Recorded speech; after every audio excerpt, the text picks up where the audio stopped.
dahil yung turtle na nga ay sinisimulan. Okay, nailatag nila si kanyang ultimate habang umaatras na rin ang CNC. Wow! Zaida ang magwawagi dun sa unang pagong ng laban. First blood ay makuha din ni Lord JM. Ngayon takbuhan muna ang cavalry. Ay! Pinato rin! Ito si Carlito, wala siyang pantakas. And Zaida win a kill. Nakadalawa kagad ang CNC. Grabs coming from Lancy. So yun yung kailangang bantayan ng TLPH. Naku, speaking of pagbantaya, si Lord JM, naku, binantayan ng dalawa. Pinagnonormal dito ni Carl TZ. Ngayon naman si Yawi, naghahanap ng ibabato. Na-conceal na rin ay ginamit niya. Ngayon Sanji, pwede ba niyang hatakin ito? Hindi. Benny Cutie at saka si Oheb. Oo. Kasi nung mga panahon na talagang nailalatag. Ayun na, papasukin na nga kagad si Benny Cutie ay naipit doon sa ilalim ng Torre. Ngayon latag din Hop! ng Ashen Echo. Kaya lang nandito si Sanji, nagamit yung ganito rin. Talagang Okay. tayo magiging goal na nandito sa Circle Eagle. Ginamit na ni JP. Pero may ipit ata siya. Meron pa ba siyang guiding Pag-ikat wind. Andun yung ejector play. Grabe naman yung Hefe Ray. At nilamaan din. Yawi with a kill. Side naman nakakuha ng pagong. Flicker. Doon sa may kabila. Habang si Yawi Isa! ay mamamatay nga. Oh, ibang makakuha nun. Okay, so ang namin nangyari doon sa may top lane, nakakuha ng kill. Kado yata na ituloy. Pero Sky Pierce kay Benny Cutie, ramdam na yata natin na may namumuong team fight. Ramdam yata natin na may tatalon. 5v5, si Sanford gagalagin po din pero Santo na yung Another Realm. Sobrang crucial no para sa Team Liquid Philippines. Tapos si Oben, may nakakuha ng kill. Kaya si Sanford kinuha ang kanyang buhay dito. Andun yung kanyang flash combo. Kaya lang yung pagong ay nakuha na rin ng Team Liquid Philippines. 18 minutes, doon natin makikita yung Evolved Lord yung nagbago ngayon. Ay! Ayun na kagad ejector play! Oh my gosh, hindi man lang nakadash si Oheb doon. Lord is up for grabs. 4v5 ang magiging laban. Napaka-crucial nun.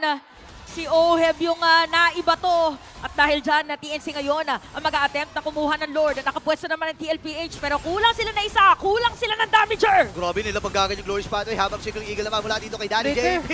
Pero si Sai na pa rin magpatagumpay dun sa Lord na yon. Kailangan mag-atrasan din ang Oh, Team no. Liquid Philippines pero JP umatras din. Kailangan umipit at kailangan nila mangipit dito. Pinasok Kasi ni Carlito Carl. pumasok na. Nilaban na lang ni Carlito the Great. Pero ang bagyo makakapatay sa kanya. Okay, so meron Lord ang TNC dun sa Agad para Correct. automatically na tumama. And kapag hindi tumama yun, yung go signal. Pero go signal ata para sa TNC. Nakunin! Kagad ito si Carlito. At ang bagyo makakapatay sa kanya. Oo, Fight. I think at this point in time, Aray! kahit lugi pa sila Sakit ng gold, kaya na nilang mag-burst down ng isa. Kaya lang Aray! hindi pwede! Ayun na. Oh. Napaka-hapdi na ito. Habang Lord JM, inilapag yung kanyang Glorious Pathway. Atras muna si Lidero. Spirit Pathway, ginamit na ni Yawi. Carlito. Pero ibilato siya! Kaya lang Santo na yung Nether Realm. Yawi may ipit din. Ito ata ang pagbawi ng Cavalry. 4v5 ang magiging laban.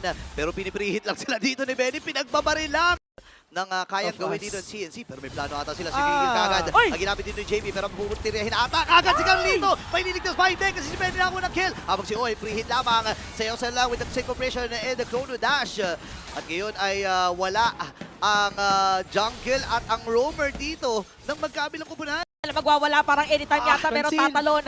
May conceal, Okay. meron ding reset. Yun na nga may reason na gagawin. Habang si Sanji dito, critical ang kanyang buhay. Yun na nga yung heal. Mula dito Ayan kay na! Danny James. Single Eagle ay ginamit na nga rin lang. Ay, Ibinubugaw nabato! Ang member ng TNC. Pero siya pa rin magpapatagumpay doon sa Lord. Benny with a kill. Dapat umpagagan dito si Carlito. Habang dumadaban ni Sanford, gusto siya makakuha ng isa dito. Bumuga na nga rin with the shockwave. Yung Lord ay nasa may bandang ibaba. Aray! Pero kaya, mga kalibata. Pero flicker din. Nakakomment. And Oheb with a kill. Uubusin ata dito ng Cavalry. Kailangan ba si Lord JM? Si Sai na nakipagsabahay na sa tatlo. Magiging apat pa. 4v1. Pero lamang. In terms of number dito, Team Liquid. Si Oheb tumadive na. Tumadive na under the base. Napakatapang ni Oheb. Sabay susunduin lang ni Danny James. Okay, nakakita tayo ng sariling version ng giniling. May Oheb doon sa ilalim ng mga... Kailangan nilang kontrahin, kailangan nilang pasukin anytime, pero may kita yata kung saan manggagaling. O kalahati ka si Sir, Sanford dito habang si JP na palalim! Oh my gosh, grabe yung combo dito ni Zyla. Tamang vertical lamang. Habang si Oheb ay nakakuha din na kill. Oh, Zyla may dito ay nag-aabang lamang. Wala pa din si Carlito at mabubuhay na nga rin. Reset ang itatawag dito. Ang average. Eto, pagkakakita 20 nila na. game 1, 20 minutes agad. Wait lang, Lord. Dito sa may top lane, meron paglipad na gagawin, pero kakancel lang din. Masisira na ng TLPH yung Torres sa itaas. Ako ready na ata dito ang Team Liquid Philippines pero kalahati yung buhay ni Sanford. Sakit Yung Lord ni ay nandito Oheb! pa rin. Ang sakit na ni Oheb dito. Tamang synchro vision lamang. Kaya lang din si Benny para bugawin ang Cavalry. Matagumpay na pagdepensa. Makakakita ba tayo ng Hefe Porey?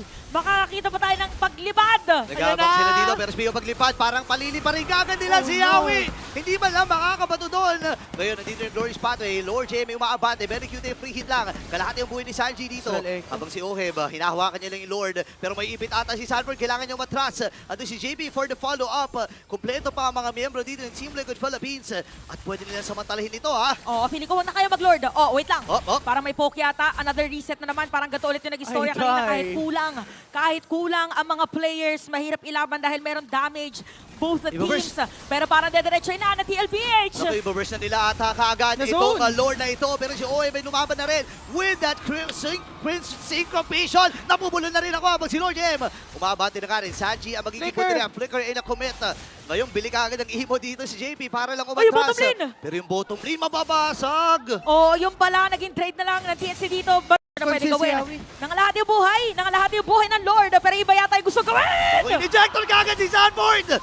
Oh my gosh, 4v5 ang magiging laban. Ano Minus magiging one. decision ng Team Liquid? Ikuha nga ba nila itong Lord na ito? Masyadong malayo. Itong si Zaida, Red tree battle. sinisilip-silip lamang siya. Pwede siya Red tree, kumita red dito tree, ng red tree! Vision. Oh! Ay magtatagumpay sa kamay ni Carlito the Great. Andito na si Oem, free hit lang. Habang si Zaida ay nakakuha na rin. Godlike na si Oem dito. Uy, dediretsoin Pero yata. kailangan Inahabol nila yata. matras, ah. ha? Kailangan nila matras. Buhay na rin si Sanji. Ang sakit ng mga pokes mula kay Lancy. Okay. Damage. As for Lord JM, kailangan niyang mapull yung Lord to the side. Ito yung kagaya ng ginagawa niya or else Oheb will wreak havoc. Okay, nagamit na kagad dito yung ultimate mula kay Lord JM. Ay, ang sakit! ayan na nga. Ang sakit ng mga machine mula dito kay Zaida. Karinkalang ang buhay dito yung JP pero meron naman siyang immortality habang Zaman Force. Ay, ang sakit na kagad ni Oheb dito. Figure nagamit niya pero nandun yung Spear of Alpha. Nag-pop yung mga immortality pero ready na ang Cavalry na mag-base lock at kunin ang game number 1. Sa muling